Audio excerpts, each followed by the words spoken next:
मराठा आरक्षणाच्या मुद्द्यावरून रान पेटवणाऱ्या मनोज जरांगे पाटील यांनी पुन्हा एकदा मराठा समाजाला ओबीसीमधूनच आरक्षण देण्याची मागणी केली आहे। न्यूज 18 लोकमतला दिलेल्या एक्सक्लुझिव्ह मुलाखतीत त्यांनी आरक्षणाची आग्रही मागणी करत आरपारच्या लढाईचा सरकारला इशारा दिलाय। मराठा आणि कुणबी वेगळे नाहीत, त्यामुळे मराठा समाजाला टिकाऊ आरक्षणासाठी ओबीसीमधूनच आरक्षण देणं गरजेचं आहे, अशी रोखठोक भूमिका मनोज जरांगे पाटील यांनी घेतली आहे। मराठा समाजामुळे ओबीसी आरक्षणाला धक्का लागत नाही असं सांगत माझा लढा गरजवंत मराठा समाजासाठी असल्याचं न्यूज 18 लोकमतला दिलेल्या एक्सक्लुझिव्ह मुलाखतीत मनोज जरांगे पाटील म्हणाले। आम्हाला ओबीसी प्रवर्गातूनच 50% आतमध्ये महाराष्ट्रातल्या मराठा समाजाला सरसकट कुणबी प्रमाणपत्र पाहिजे। दरम्यान मुख्यमंत्री एकनाथ शिंदेंवर माझा विश्वास आहे, शिंदेच मराठा समाजाला न्याय देतील असा दावा जरांगे पाटलांनी केलाय।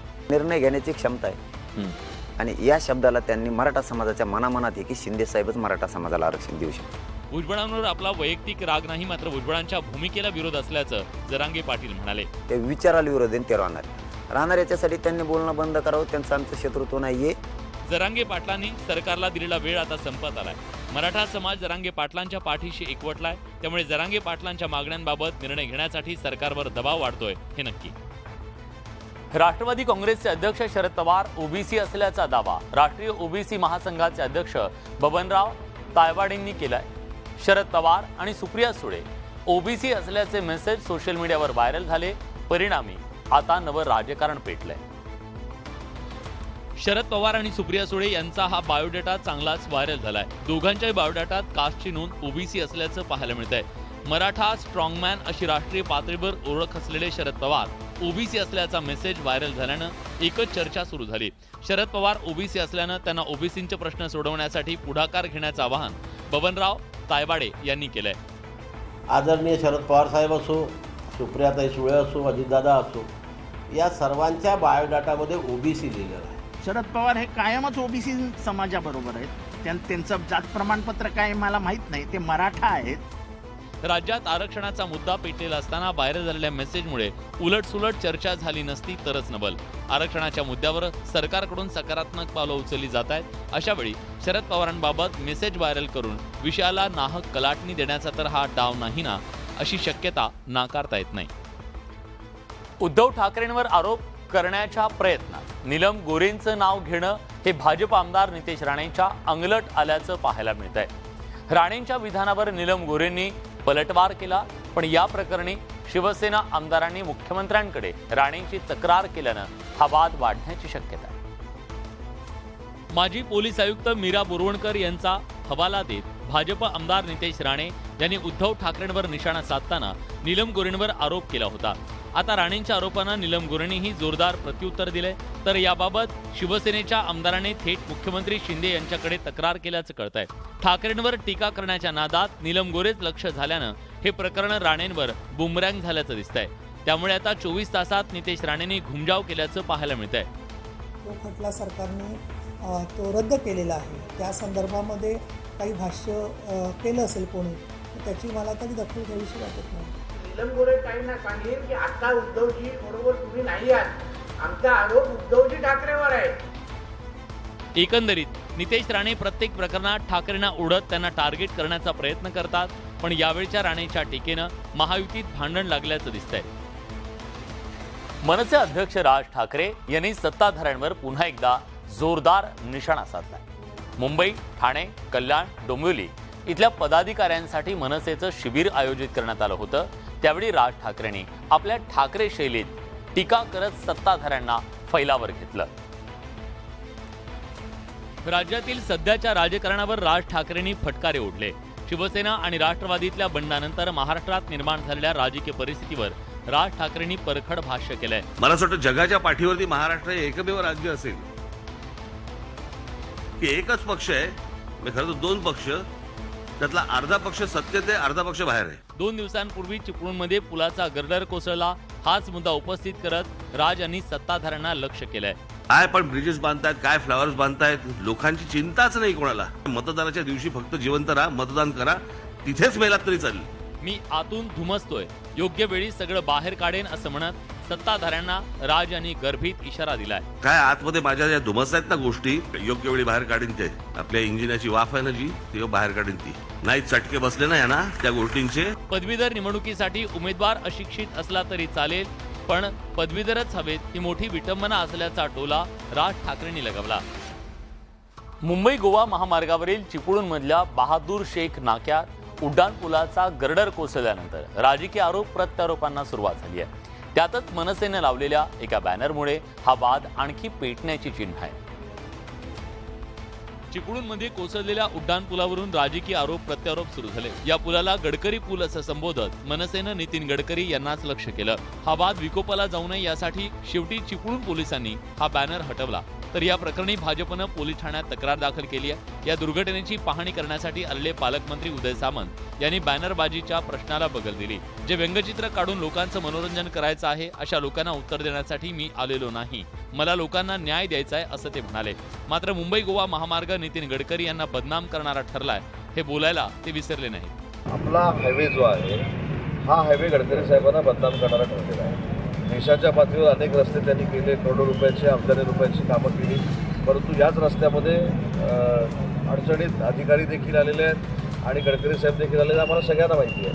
मनसे अध्यक्ष राज ठाकरे यांनी देखील दुर्घटनेबाबत संताप व्यक्त केल्यानं भविष्यात भाजप विरुद्ध मनसे असा नवा संघर्ष उभा राहण्याची शक्यता आहे. पुण्यातील ससून रुग्णालयातून पसार झालेला ड्रग्ज माफिया ललित पाटीलच्या मुसक्या आवळण्यात आल्यात.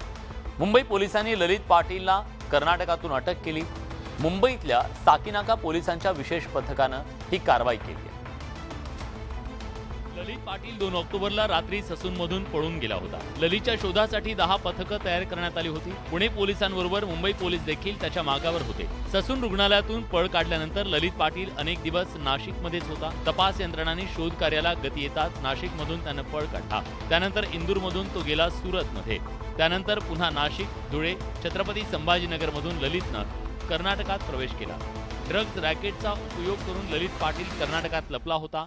अखेर मुंबई पोलिसांनी कर्नाटकातून ललितसह अन्य दोघांना बेड्या ठोकल्या. त्यानंतर ललितला मुंबईतल्या अंधेरी कोर्टात हजर करण्यात आलं. कोर्टानं त्याला सोमवारपर्यंत पोलीस कोठडी सुनावली आहे. बेंगलुरु और चेन्नई के बीच में एक जगह से हमने इसको अरेस्ट किया है. अरेस्ट करने के बाद आज मुंबई लाके सुबह इसकी पुलिस कस्टडी हमने लिया है. ललित पाटीलच्या अटकेनंतर ड्रग्ज प्रकरणातील अनेकांची नावं पुढे येण्याची शक्यता आहे. यात राजकीय नेते मंडळीसह अनेकांची नावं असण्याची शक्यता आहे. काही दिवसांपूर्वी मुंबई पोलिसांनी नाशिकमध्ये छापा टाकून कोट्यवधी रुपयांचे अंमली पदार्थ जप्त केले. ड्रग्ज प्रकरणातील आरोपी ललित पाटील पुण्यातल्या ससून रुग्णालयात प्रशासनाला चकवा देत पोलिसांच्या नाकाखालून पळून गेला होता. त्यानंतर ललितच्या शोधासाठी पोलिसांनी 10 पथकं सुद्धा तयार केली होती. एकीकडे पुणे पोलीस त्याचा शोध घेत असताना मुंबईतील साकीनाका पोलिसांनी गोपनीयता बाळगत 3 पथकं ललित पाटीलच्या शोधासाठी तयार केली. त्यांच्याकडे दाखल असलेल्या केसमधील एका अटकेतल्या आरोपीला ललितनं नव्या फोन नंबरवरून कॉल केला. याची माहिती मिळताच साकीनाका पोलीस अलर्ट झाले. एका ट्रॅव्हल्स कंपनीच्या कारनं ललित आणि त्याचे 2 सहकारी प्रवास करत होते. पुणे, नाशिक, इंदूरहून ते सुरतला गेले. त्यानंतर पुन्हा नाशिक, धुळे, संभाजीनगरमधून कर्नाटकात त्यांनी प्रवेश केला. या सर्व प्रवासादरम्यान ललित अटकेत असलेल्या आरोपीच्या संपर्कात होता. अखेर एका हॉटेलमध्ये तो थांबलेला असताना साकीनाका पोलिसांनी सापळा रचून त्याच्यासह आणखी 2घांना ताब्यात घेतलं. ललित श्रीलंकेला पळून जाण्याच्या तयारीत असताना पोलिसांनी त्याच्या मुसक्या आवळल्या. कुठे कुठे गेले, काय काय ऍक्टिव्हिटी केली, कुठल्या गुन्ह्यामध्ये सहभाग होते, कोण साथीदार होते याची पूर्ण तपास मुंबई पोलीस करेल. मुंबई साकीनाका पोलिसांच्या विशेष पथकानं केलेल्या कारवाईमुळे ललित जाळ्यात सापडलाय. त्यामुळे या पथकाचं कौतुक होतंय. ड्रग्ज माफिया ललित पाटील हा श्रीलंकेत पळून जाण्याच्या तयारीत होता. मात्र त्याआधी त्याच्या मुसक्या आवळण्यात आल्या. तो श्रीलंकेला जाण्याआधीच त्याला साकीनाका पोलिसांनी बेड्या ठोकल्या. ललित पाटीलला न्यायालयात नेण्याआधी मुंबई पोलीस वैद्यकीय तपासणीसाठी घेऊन जात होते. त्यावेळी अटकेत असलेल्या ललित पाटीलनं गौप्यस्फोट केलाय. मी ससूनमधून पळून गेलो नाही तर मला पळवलं गेल्याचा गौप्यस्फोट ललित पाटीलनं केला. मी लवकरच पत्रकारांशी बोलणार आहे. मला पळवण्यामागे कुणाकुणाचा हात आहे हे लवकरच सांगणार आहे असं ललित पाटीलनं सांगितलं. त्यांच्याबद्दल स्वतंत्र केस जो आहे पुणे आयुक्तालयाला दाखल आहे IPC 224 त्या तपासामध्ये मला असं वाटतं तो अँगल ते पुणे पोलीस कव्हर करत असतील. ललित पाटीलच्या या वक्तव्यानं पुन्हा एकदा संशय निर्माण झालाय. या प्रकरणाला राजकीय वळण लागल्यानं ललित पाटील कुणाची नावं घेणार हे पाहणं महत्त्वाचं आहे. ड्रग्ज माफिया ललित पाटीलला बंगळुरूमधून अटक केल्यानंतर त्याला साकीनाका पोलिसांनी अंधेरीतल्या न्यायालयात हजर केलं. सोमवारपर्यंत पोलीस कोठडी त्याला सुनावण्यात आली आहे. त्यामुळे पुढचे 5 दिवस ललित पाटील साकीनाका पोलिसांच्या ताब्यात असणार आहे.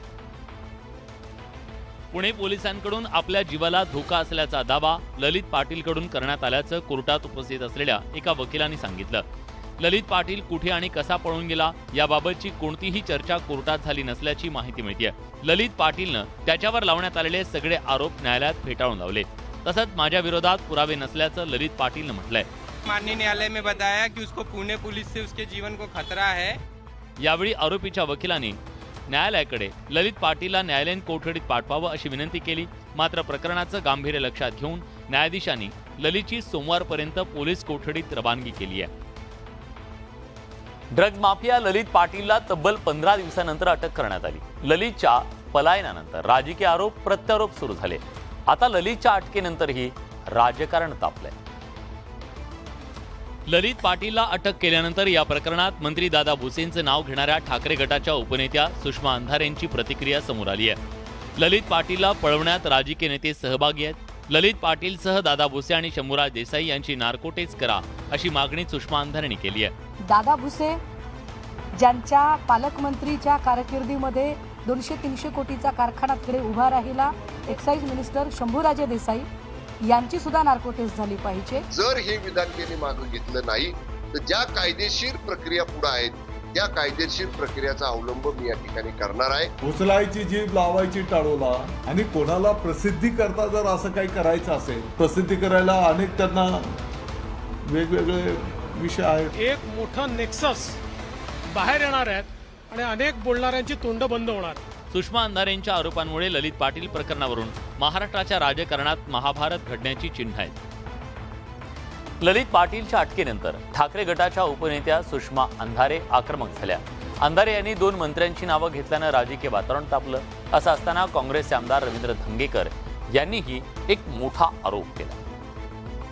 ड्रग्ज माफिया ललित पाटीलला मुंबई पोलिसांनी बंगळुरूतून ताब्यात घेतल्यानंतर पुण्याचे आमदार रवींद्र धंगेकरांनी ललित पाटील प्रकरणात मोठा गौप्यस्फोट केलाय. ललित पाटीलला पळून जाण्यात राजकीय नेत्यांनी मदत केली असून त्यात भाजपच्या एका मंत्र्याचा समावेश आहे असा दावा धंगेकरांनी केला. या प्रकरणाची चौकशी केंद्रीय तपास यंत्रणेकडून व्हावी असंही धंगेकरांनी म्हटलंय. भाजपचे मंत्री ज्यांचा गुन्हेगारांबरोबर वावर आहे त्यांचा त्याच्याबरोबर संबंध असला पाहिजे हे माझं मत आहे. ललित पाटीलनं माध्यमांशी बोलताना आपण पळालो नसून पळवलं गेल्याचा गौप्यस्फोट केला. त्यातच आता आमदार धंगेकरांनीही ललितला पळवण्याचा राजकीय नेत्याचा हात असल्याचा आरोप केला. त्यामुळे या प्रकरणातील बडे मासे कोण हे समोर येणार आहे का हे पाहणं महत्त्वाचं आहे.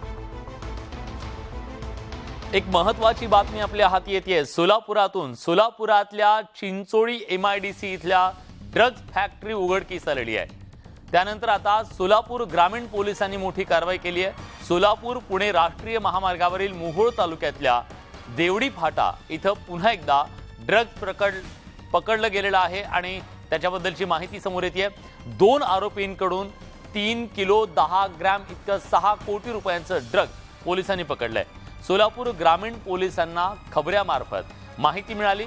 2 आरोपी ड्रग्ज घेऊन देवडी इथे येणार आहेत अशी माहिती मिळाली. त्यानुसार पोलिसांनी सापळा रचला आणि ही कारवाई केल्याचं कळतंय. या प्रकरणात 2 आरोपींना पोलिसांनी ताब्यात घेतला असून अजून त्या सगळ्या प्रकारचा तपास सुरू आहे. पण एका मागोमाग एक ड्रग्ज फॅक्टरीज ह्या समोर येत आहेत. दुसऱ्या बाजूला ड्रग्ज मोठ्या प्रमाणात जप्त केलं जात आहे आणि ललित पाटील प्रकरणाच्या नंतर आता पोलिसांनी हे ड्रग्जचं सगळं रॅकेट खणून काढायला सुरुवात केलेली आहे. गडचिरोलीतल्या एका कुटुंबातील 5 जण 15 दिवसाच्या कालावधीत मृत्युमुखी पडल्याच्या प्रकरणाचा अखेर उलगडा करण्यात गडचिरोली पोलिसांना यश आलंय. या 5ही जणांची विष देऊन हत्या करण्यात आल्याचं पोलिसांच्या तपासातून समोर आलंय. गडचिरोली जिल्ह्यातल्या अहेरी तालुक्यातील महागाव बुद्रुक या गावात कुंभारे कुटुंबातील 5 जणांचा 15 दिवसात एका मागोमाग एक मृत्यू झाल्यानं गूढ निर्माण झालं होतं. या कुटुंबातील सून संगमित्रा कुंभारे आणि रोजा रामटेके या दोघींनी या 5 जणांना जेवणातून आणि पाण्यातून विष देऊन त्यांची हत्या केल्याचं पोलीस तपासात उघड झालंय. त्यांनी एक पॉइझन सर्वांना घराचे सर्व लोकांना त्यांनी एक पॉइझन एक हेवी मेटल पॉइझन आहे, त्यांनी शक्यतो ते परराज्यात ऑर्डर केलेलं आहे. संगमित्रा कुंभारे हिचे घरात सासू सासऱ्यासोबत वाद व्हायचे. तसंच दुसरी आरोपी रोजा रामटेके हिचा संपत्तीच्या हिस्सातून वाद सुरू होता. यातून त्यांनी विष देऊन ठार मारण्याचा कट रचल्याचं पोलिसांनी सांगितलं. त्रास असून त्यांना त्रास देत होते असे त्यांचे म्हणणं आहे. त्यांच्या पतीने त्यांना पण मारहाण केलेलं आहे 7 महिन्याच्या अॅनिव्हर्सरीमध्ये. त्यांचे कंटाळून त्यांना जीवे ठार मारण्याचा डिसिजन घेतला. आरोपींनी हे विष तेलंगणातून मागवल्याचं समोर आलंय. केंद्र सरकारनं दसरा आणि दिवाळी सणाच्या पूर्वी शेतकऱ्यांना एक गुड न्यूज दिली आहे. 6 रब्बी पिकांच्या आधारभूत किमतीमध्ये 2 ते 7% वाढ केली आहे. त्यामुळे शेतकऱ्यांना मोठा दिलासा मिळणार आहे. शेतकऱ्यांचं उत्पन्न वाढवण्यासाठी केंद्र सरकारनं 6 रब्बी पिकांच्या किमान आधारभूत किमतीत म्हणजेच MSPत वाढ केली आहे. 6 रब्बी पिकांच्या MSPत 2 ते 7% वाढ करण्याला केंद्रीय मंत्रिमंडळानं मंजुरी दिली आहे. गव्हाच्या आधारभूत किमतीत 150 रुपयांची वाढ करण्यात आली आहे. तेलबिया आणि मोहरीच्या MSP मध्ये 200 रुपये प्रति क्विंटल, मसूरच्या 425 रुपये प्रति क्विंटल, बार्लीला 115 रुपये, हरभऱ्यामध्ये 105 रुपयांची वाढ करण्यात आली आहे. तर सूर्यफुलाच्या दरात 150 रुपये प्रति क्विंटल वाढ करण्यात आली आहे. या 6 रब्बी पिकांच्या किमान आधारभूत किमतीत वाढ झाल्यानं शेतकऱ्यांना निश्चितच मोठा दिलासा मिळणार आहे. कोकणात भात शेतीच्या कापणीला काही दिवसात सुरुवात होणार आहे. मात्र त्यापूर्वी अचानक झालेल्या पावसानं भात शेतीचं अतोनात नुकसान झालं. रत्नागिरी जिल्ह्यातल्या खेड तालुक्यात मंगळवारी वादळी वाऱ्यासह जोरदार पाऊस झाला. या पावसामुळे रत्नागिरी जिल्ह्यातल्या खेडमध्ये अनेक ठिकाणी काढणीला आलेल्या भात शेती सपाट झाली. शेतकऱ्यांचा हातातोंडाशी आलेला घास परतीच्या वादळी पावसानं हिरावून घेतला. खेड तालुक्यात अनेक ठिकाणी वादळी पावसामुळे भात शेती अक्षरशः झोपल्यानं भात पिकाचं मोठं नुकसान झालं. पुढच्या काही दिवसांमध्ये भाताच्या काढणीला सुरुवात केली जाणार होती. मात्र त्याआधीच भात शेती जमीनदोस्त झाल्यानं कोकणातल्या शेतकऱ्यांसमोर आसमानी संकट कोसळलंय. भात शेतीचं कापायला पाऊस लागते, ही नुकसान कालच्या नुकसान झालंय, भाताचा पाणी बिणी नाही झालंय. यंदा कधी पावसानं दिलेली ओढ तर कधी अतिवृष्टी अशा संकटाचा सामना करत शेतकऱ्यांनी भात शेती जगवली. मात्र पुन्हा एकदा पावसानं शेतकऱ्यांच्या हातातोंडाशी आलेला घास हिरावून नेलाय. या शेतकऱ्यांना सरकारी मदतीची आस आहे. राज्यासह मुंबईतले नागरिक वाढत्या उकाड्यानं त्रस्त आहेत. ऑक्टोबर हिटमुळे नागरिक घामाच्या धारांनी हैराण झालेत. आता वाढत्या उकाड्यासोबत पुणे मुंबईकरांना आरोग्याची काळजी घ्यावी लागणार आहे. कारण मुंबईत हवेची गुणवत्ता खालावली आहे. मुंबईत पावसाळ्यात हवेची गुणवत्ता चांगल्या श्रेणीत होती. मात्र मान्सून परतल्यानंतर वाऱ्याचा वेग मंदावला असून मुंबईतील हवेची गुणवत्ता खालावल्याचं दिसून येत आहे. मुंबईतील कुलाबा, माझगाव, अंधेरी, मालाड, परळ, मुलुंड या परिसरातील हवा अतिशय वाईट श्रेणीत असल्याची नोंद आहे. मुंबई शहरात धुलीकणांच्या प्रमाणानं अति धोकादायक पातळी ओलांडली आहे. सतत वाढत असलेल्या प्रदूषणामुळे मुंबईतल्या हवेचा दर्जा खालावलाय. दोन्ही बाजूनी समान वारे वाहत असल्यानं मुंबई आणि नवी मुंबईला प्रदूषणाचा विळखा बसलाय. वाढत्या विकास कामांमुळे हवेत धूळ उडण्याचं प्रमाणही वाढलंय. हवेची गुणवत्ता खालावल्यानं मुंबई आणि परिसरातील नागरिकांना श्वसनाचे विकार होण्याची शक्यता आहे. त्यामुळे काळजी घेण्याचं आवाहन प्रशासनानं केलं असून प्रदूषण रोखण्याचं आव्हान सुद्धा उभं टाकलंय. ठाणे हा मुख्यमंत्री एकनाथ शिंदेंचा बालेकिल्ला. या बालेकिल्ल्यात आज ठाकरे गटाचे प्रमुख उद्धव ठाकरे यांच्या पत्नी रश्मी ठाकरे यांनी भेट दिली. त्यांनी ठाण्यातल्या टेंभी नाका इथल्या देवीचं दर्शन घेतलं. धर्मवीर आनंद दिघे यांनी टेंभी नाका इथं नवरात्रोत्सवाला सुरुवात केली होती. ठाकरे गटाचे प्रमुख उद्धव ठाकरेंच्या पत्नी रश्मी ठाकरे यांनी ठाण्यातल्या टेंभी नाका इथल्या देवीचं दर्शन घेतलं. यावेळी रश्मी ठाकरे यांनी मनोभावे आरती केली.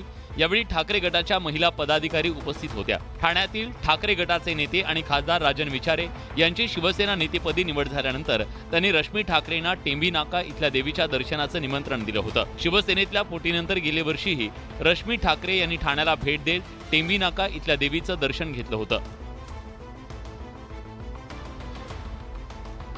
राज्यात नवरात्रोत्सवाचा उत्साह पाहायला मिळतोय. नवरात्रोत्सवाची आज 4थी माळ.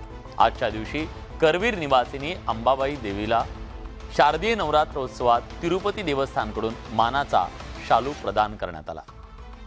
1,06,575 रुपये किमतीचा लाल रंगाचा हा शालू तिरुपती ट्रस्टचे सदस्य मिलिंद नार्वेकर यांच्याकडून पश्चिम महाराष्ट्र देवस्थान व्यवस्थापन समितीला सुपूर्द करण्यात आला. दरवर्षी हा शालू वाजत गाजत अंबाबाई मंदिरात येत असतो. मात्र यंदा कोणत्याही वाद्याविना शालू अंबाबाई मंदिरात आणण्यात आला. यावेळी गोविंदा गोविंदा असा जयघोष करण्यात आला. यावेळी नार्वेकर यांच्या सोबत तिरुपती देवस्थान समितीचे पुजारी उपस्थित होते. यावेळी देवस्थान समितीच्या वतीनं हा शालू स्वीकारण्यात आला असून दसऱ्याला करवीर निवासिनी अंबाबाईला हा शालू नेसवण्याची परंपरा आहे.